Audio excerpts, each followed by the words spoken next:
Hello guys, मेरे YouTube channel में आपका स्वागत है। मेरा नाम है मनमोहन मिश्रा। तो मैं आज आपको बताने वाला हूँ कि ये जो यूएसडीटी और बीयूएसडी और जो बाकी स्टेबल कॉइन है, वो कैसे आप यूज़ कर सकते हैं अपने टैक्स को बचाने के लिए, specially for low middle class retailer के लिए। तो आप देख सकते हैं 6 पॉइंट में मैंने यहाँ पे पूरा ट्रिक समझा रखा है। तो अभी मैं पहले आपको थोड़ा फंडामेंटल एनालिसिस करने वाला हूँ कि ये चीज़ें हैं क्या, मतलब स्टेबल कॉइन आया कहाँ से है। तो उससे पहले मेरे चैनल को ज़रूर सब्सक्राइब कर दीजिएगा। तो चलिए शुरू करते हैं। तो पहले यहाँ पे 2 कॉइन है जो है टीथर यूएसडीटी और बीयूएसडी। तो ये जो दोनों कॉइन है, ये दोनों स्टेबल कॉइन है। तो इनके जो फाउंडर थे वो है क्रैग सेलर यूएसडीटी के, इन्होंने 2014 में इसको लॉन्च किया था। और चार्ल्स कैस्करिल्ला, इन्होंने बीयूएसडी 2019 में लॉन्च किया था। और ये बाइनेंस के बैक्ड है, मतलब बाइनेंस और इनका कुछ टाई अप है। तो पहले मैं आपको बता देता हूँ कि टीथर यूएसडी क्या है, यूएसडीटी क्या है। ये पहला है, ये डिजिटल करेंसी है, इसको आप टच नहीं कर सकते फिजिकल फॉर्म में, इसकी वैल्यू होती है। और दूसरा है, ये सेंट्रल के एकदम कंट्रोल नहीं रहता है। तीसरा, ये डिसेंट्रलाइज करेंसी है, मतलब ये ब्लॉकचेन और डिसेंट्रलाइज प्लेटफॉर्म में काम करता है। चौथा है, वर्चुअल करेंसी है, जो कि आप वर्चुअल वैलेट में रख सकते हैं। पांचवा है कि ये आप एक्सचेंज कर सकते हैं कैश के फॉर्म में जब आपको ज़रूरत पड़ेगी। तो यहाँ पे मैं आपको यूज़ केस बता देता हूँ कि आपको जैसे पता होगा कि बाकी जो क्रिप्टो है, जैसे इथेरियम हो गया, बिटकॉइन हो गया, पोल्का डॉट हो गया, ये जितने भी बड़े बड़े बिटकॉइन, जितने भी बड़े बड़े क्रिप्टो करेंसीज है, वो बहुत वॉलेटाइल है। अभी आप देखेंगे उनकी प्राइस 1 लाख रुपए होगी, तो अगले दिन आप जब सो के उठ के देखेंगे तो उसकी वैल्यू 3 लाख हो जाएगी। तो ये जो प्रॉपर एक्सचेंज में बहुत दिक्कत होती थी। आप देखेंगे कि मतलब जब आप एक्सचेंज करेंगे तो उसकी वैल्यू इतनी फ्लक्चुएट हो गई होगी, जब आप लाखों में होगा उसका प्राइस, तो आप देख सकते हैं कितनी प्रॉब्लम है एक्सचेंज होने में। तो इस इशू को रिजॉल्व करने के लिए ये स्टेबल कॉइन आया 2014 में। तो ये स्टेबल कॉइन कैसे रिजॉल्व करता है मैं आपको बताता हूँ। तो रिजॉल्व ऐसे करता है कि जैसे कि आपने अभी 1 लाख रुपए का इथेरियम लिया, ठीक है। तो अभी आपने 1 लाख रुपए का इथेरियम लिया, तो आप उसको इंस्टेंट, आपने कोई डील साइन करी कि भाई 1 लाख रुपए मुझे ये ज़मीन लेनी है, 1 लाख रुपए की है। मैं आपको एग्जांपल दे रहा हूँ बस। तो आप क्या करेंगे, उसको इंस्टेंट ही यूएसडीटी में कन्वर्ट कर देंगे, क्योंकि आपको पता नहीं भाई कल आप देखोगे कि 1 लाख रुपए से उसकी वैल्यू कम होकर 90,000 पे आ जाए या 80,000 पे आ जाए।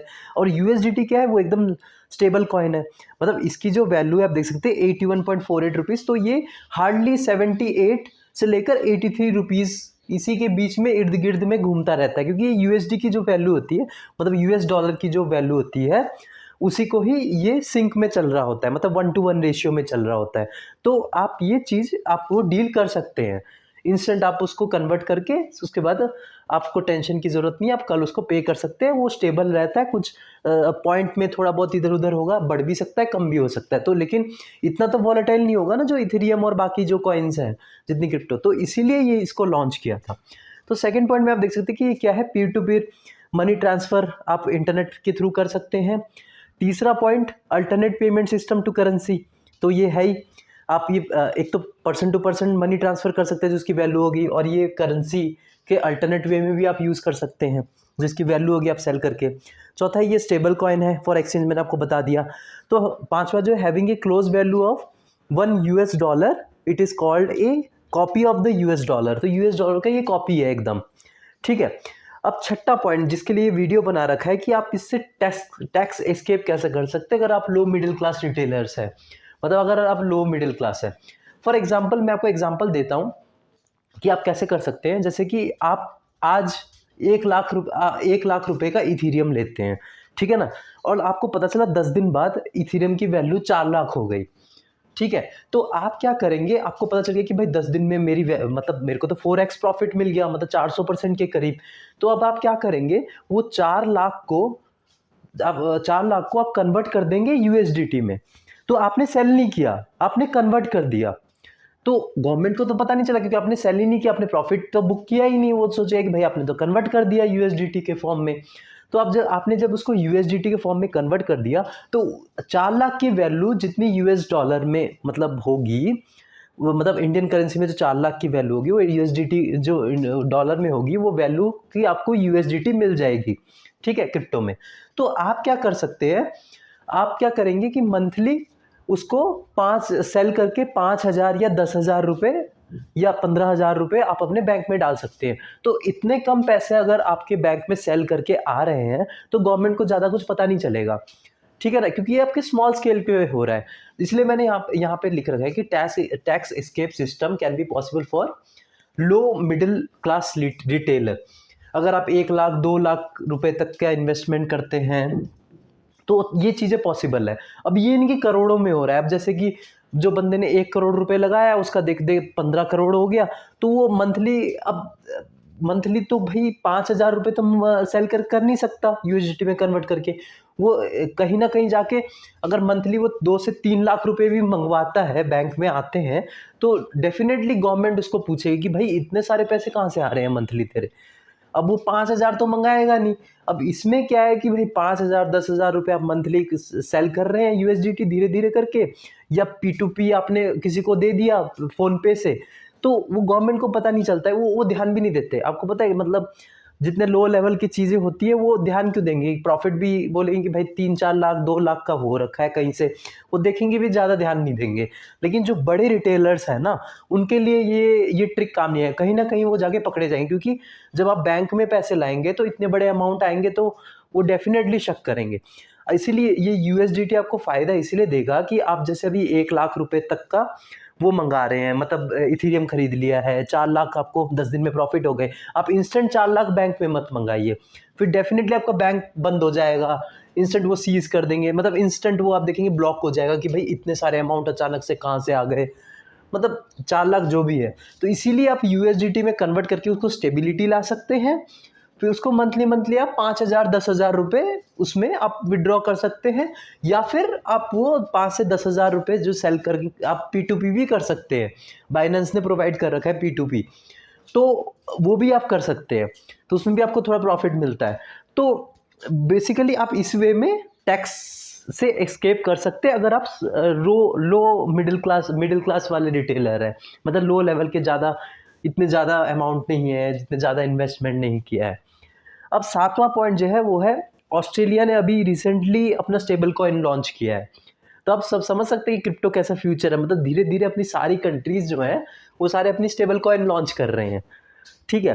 अब 8वां जो है, Russia legalises crypto after sanction by European countries. तो रिसेंटली क्या हुआ था, आपने देखा कि उन्होंने ये यूएसडीटी को यूज़ किया था। हुआ क्या था कि आपने अभी देखा रशिया यूक्रेन वॉर जो हुई, यूक्रेन जो है उसको मोस्टली सपोर्ट कर रहे हैं सारी यूरोपियन कंट्रीज़, और रशिया यूरोपियन कंट्रीज़ के साथ टाई अप नहीं करना चाहता। तो इस चक्कर में अभी जो यूक्रेन का रशिया यूक्रेन वॉर हुआ, तो सारे जो यूरोपियन कंट्रीज़ है, जैसे यूएसए भी हो गया आपका, ब्रिटेन हो गया, कनाडा हो गया, तो इन्होंने सैंक्शन लगा दिए थे इन पे, रशिया पे, कि मतलब इनके साथ कोई ट्रांजैक्शन नहीं होगा, आप कोई भी पैसे इधर उधर नहीं होंगे, कुछ नहीं होंगे।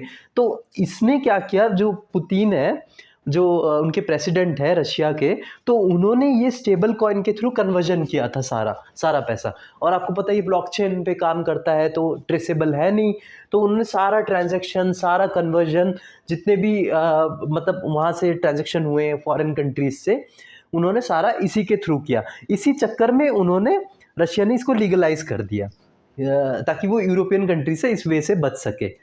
तो आप देख सकते हैं कि मतलब रशिया के लिए ये बहुत बून साबित हुआ कि एकदम उनका फ़ायदा बहुत हुआ, लेकिन यूरोपियन कंट्रीज़ का बहुत नुकसान हो गया इससे। तो ये अच्छाई भी है, बुराई भी है इनमें। अब 9वां पॉइंट में देख सकते हैं, इसका प्रेजेंट वैल्यू जो है, और ये एकदम वॉलेटाइल ये नहीं होता, ये आगे पीछे थोड़ा बहुत होता रहता है।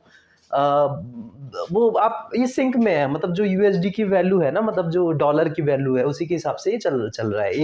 एक डॉलर के अभी 81 रुपये चल रहे हैं, तो उसी के हिसाब से वैल्यू है इसकी। अब प्रोज एंड कॉन्स, ये तो आपको पता है कि एसेसिबिलिटी, लिक्विडिटी।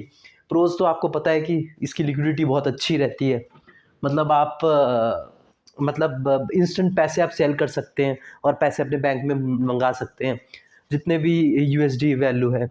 लेकिन अभी जब आप ज़मीन वमीन खरीदेंगे तो उसके लिए आपको सेल में लगाना पड़ेगा, इंस्टेंट आपके पास पैसे आएंगे नहीं, फिर टैक्स वैक्स कटेगा, बहुत पंगा है उसमें। अब दूसरा जो है वो है यूज़र एनोनिमिटी एंड ट्रांसपेरेंसी। ये तो आपको पता है कि एनोनिमस तो रहता ही है, आपको ट्रांजेक्शन का कोई ट्रांजेक्शन पता चलता है कि ट्रांजेक्शन हुआ है, लेकिन किसने किया है क्या किया वो पता नहीं चलता है। तीसरा है इंडिपेंडेंस फ्रॉम सेंट्रल अथॉरिटी से इंडिपेंडेंट है, सेंट्रल गवर्नमेंट ट्रैक नहीं कर पाता। जैसे मैंने आपको अभी एग्जांपल दिया कि आप जैसे चीज़ें को कन्वर्ट कर रहे हैं एक क्रिप्टो से वन क्रिप्टो, तो आपने तो ट्रांजेक्शन भी नहीं किया, आपने तो क्रिप्टो कन्वर्जन कर दिया, तो उसमें तो प्रॉफिट गेन कुछ ज़्यादा पता ट्रेस भी नहीं हो पाता है। ठीक है, जब आप बैंक में जब तक पैसे नहीं मंगाएंगे ना तब तक आप प्रॉफिट लॉस कुछ पता नहीं चलता है, वो गवर्नमेंट आपका ट्रेस भी नहीं कर पाएगा। लेकिन जैसे ही अपने बैंक में पैसे मंगाए, बहुत ज़्यादा पैसे आए, तो वो इंस्टेंट सवाल पूछेंगे कि भाई कहाँ से आए। आप देखोगे अभी 2 लाख 3 लाख रुपए अगर जनरल सेविंग बैंक में आ जाते तो वो इंस्टेंट बंद कर देता है और फिर बोलता है भाई कहाँ से आए, कैसे आए, किधर से आ रहे हैं ये सब। तो ये बेसिकली मतलब है ऐसा। तो और चौथा क्या है, स्टेबल कॉइन सो लो रिस्क। स्टेबल कॉइन एक रिस्क बहुत लो है इसका, इस चीज़ की एक प्रोज है कि मतलब ये स्टेबल कॉइन है तो इसमें रिस्क तो है ही नहीं, क्योंकि ये यूएसडी जो अभी आपने ये इस पर इन्वेस्ट किया, अभी 81 रुपये चल रहा है, तो 4-5 साल बाद आप देखेंगे इसकी वैल्यू 90-95 रुपये तो हो जाएगी, तो उसके हिसाब से आपको प्रॉफिट बुक करा है आपने। तो रिस्क कम है और रिवॉर्ड भी कम है और लो वॉलेटिलिटी है ही, मैंने आपको बताया कि मतलब ऊपर नीचे बहुत कम होता है। कॉन्स क्या है, इसमें गवर्नमेंट रेगुलेशन नहीं है, इरिवर्सिबल है, मतलब जैसे कि आपने किसी को ये क्रिप्टो दे दिया तो आप गवर्नमेंट को कंप्लेन नहीं कर सकते कि भाई मैंने तो गलती से 200 यूएसडी भेज दिए क्रिप्टो, अब मैं क्या करूं। गवर्नमेंट बोले भाई मुझे पता नहीं, क्योंकि मैं ये हमारे कंट्रोल में आता ही नहीं है। और तीसरा जो है वो लिमिटेड यूज़, अभी तो लिमिटेड यूज़ ये रहेगा ही क्योंकि अभी अब क्रिप्टो नया है। चौथा जो है क्रिमिनल एक्टिविटी इसमें तो होती रहती है, अभी जब आप रशिया का एग्जांपल ले लीजिए, अभी ऐसा दिमाग लगाएगा तो भाई क्रिमिनल भी अपना वेपन डीलिंग कर सकता है इसमें, कोई ट्रांजेक्शन का पता ही नहीं चलेगा। और लो रिटर्न पोटेंशियल, इसमें लो रिटर्न पोटेंशियल तो है ही। तो सजेशन एंड कंक्लूजन ये है कि अगर आप लो मिडिल क्लास है, रिटेलर है, तो बेसिकली आपको ये फ़ायदा करेगा, यही चीज़ है। इसमें आप रिटर्न का एक्सपेक्ट नहीं कर सकते, इसमें आप सेफ खेल सकते कि मतलब हाँ, इसमें आप पैसा रख सकते हैं, तो फ्यूचर में अगर 10-5-6 साल में अपने आप यूएसडी की वैल्यू बढ़ेगी तो आप सेल करके उसमें एग्जिट कर सकते हैं, या फिर आप इसको रख सकते हैं क्योंकि ये स्टेबल कॉइन है। जब आप देखेंगे कि क्रिप्टो मार्केट नीचे जा रही है एकदम, तब आप परचेज कर सकते हैं। तो आपको जैसे पता है कि अभी जो क्रिप्टो नया है, कोई भी आप एक्सचेंज खोलेंगे जैसे बाइनेंस हो गया, वजीरेक्स हो गया, या कुछ भी आप खोलेंगे, तो जब जब अहम वक्त होता है ना, मतलब जब मार्केट बहुत नीचे जा रही होती है, तब बहुत ज़्यादा लोग एंट्री करने की कोशिश करते हैं, तो वो जानबूझ के आपका ट्रांजैक्शन बंद करवा देते हैं। मतलब आप जैसे, मतलब आपको पता है कि आपको पता है, अभी पता चला कि भाई मार्केट नीचे जा रही है, मैं चलो 10,000 डिपॉजिट करके पैसे लगाता हूँ, तो वो आपका ट्रांजेक्शन होने ही नहीं देंगे। तो उससे अच्छा पहले से ही प्रिपेयर्ड रहो, मतलब पहले से ही आप यूएसडी खरीद लो उतना, अपना चुपचाप बैठो, जैसे ही मार्केट एकदम नीचे जाए यूएसडी को कन्वर्ट कर लेना उस कॉइन में, जैसे इथेरियम में। तो आप देख रहे हैं ना कि मतलब इसके फ़ायदे हैं, बहुत फ़ायदे हैं। तो बेसिकली आप इस तरीके से टैक्स में बच सकते हैं, जैसे कि मैंने आपको अभी बताया, और इसमें मैंने आपको पूरा फंडामेंटल एनालिसिस करके भी बता दिया कि इसका काम क्या है और कैसे आप यूज़ कर सकते हैं। तो मेरे चैनल को सब्सक्राइब करना मत भूलिएगा, और मैं ऐसे वीडियो लाते रहूँगा, और आप मेरे इंस्टा को भी फॉलो कर सकते हैं। तो ये है मेरा इंस्टा, ये है मेरी इंस्टा आईडी, आप फॉलो कर सकते हैं। Thank you.